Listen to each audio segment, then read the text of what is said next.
वर्तेनगर येथील म्हाडा वसाहतींच्या क्लस्टरच्या माध्यमातून पुनर्विकास केला जाणार असल्याने या निर्णयाविरोधात म्हाडा वसाहतीतील नागरिकांनी कडाडून विरोध केला आहे। क्लस्टर योजना हटवा, म्हाडा वाचवा अशा घोषणा देत वर्तेनगर येथील नवीन म्हाडा वसाहतीतील शेकडो रहिवासी रस्त्यावर उतरले। सरकारने आमच्या वसाहतीला क्लस्टरमधून वगळलं नाही तर कायदेशीर लढाई पुकारू असा इशारा या ठिकाणच्या रहिवाशांनी दिला आहे। ठाणे शहरातील वर्तेनगर, पवारनगर, भीमनगर परिसरामध्ये म्हाडाच्या जमिनी आहेत। या जमिनींवर म्हाडाने बैठ्या तसंच इमारतीच्या माध्यमातून वसाहती उभ्या केल्या आहेत। या वसाहती जुन्या आहेत। येथील परिसराचा ठाणे महापालिकेने 49 नागरी पुनरुत्थान आराखड्यांमध्ये समावेश केला आहे। येथील जमिनी म्हाडाच्या मालकीची असल्याने महापालिकेला या ठिकाणी क्लस्टर योजना राबवणं शक्य होणार नाही।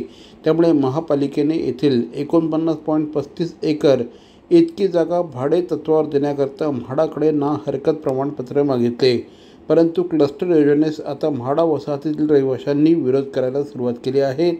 वर्तेनगर येथील म्हाडा वसाहत परिसरात साईनाथ कोऑपरेटिव्ह हाऊसिंग सोसायटी ही 30 वर्ष जुनी वसाहत आहे। सुमारे 2,500 ते 3,000 नागरिक इथे राहतात।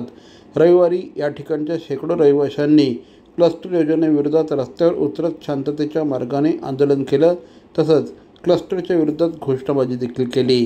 क्लस्टरसाठी 2018 मध्येच हरकती नोंदवल्या होत्या। आम्ही म्हाडा गृहनिर्माण योजनेचे लाभार्थी भूखंडधारक आहोत। आम्ही स्वतः पुनर्विकास करण्यास पात्र ठरतो। तसा प्रस्ताव देखील म्हाडाकडे आम्ही सादर केला आहे। असं असताना देखील आमचा क्लस्टरमध्ये समावेश का केला गेला असा सवाल त्यांनी केला आहे।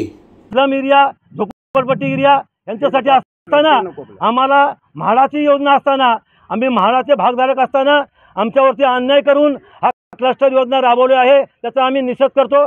आणि आम्ही एवढं विनंती करतो की आमचा हा क्लस्टर हटवण्यासाठी आपण सोसायटी प्रयत्न करीलच, पण आपला पण सपोर्ट राहायला पाहिजे। आणि या ठिकाणी कोणी इथे येईल आणि आपल्याला काय आम्ही दाखवण्याचा प्रयत्न करील, तर आपण न घाबरता, आपण बळी न पडता आपण म्हाडाच्या पुनर्विकासामध्ये जाणार आहोत याची सगळ्यांनी खात्री करून या ठिकाणी सगळ्यांनी एकत्र राहून आपल्याला या ठिकाणी आपला एकजूट दाखवायची आहे। एकजूट दाखवून आपल्याला आपला निषेध नोंदवायचा।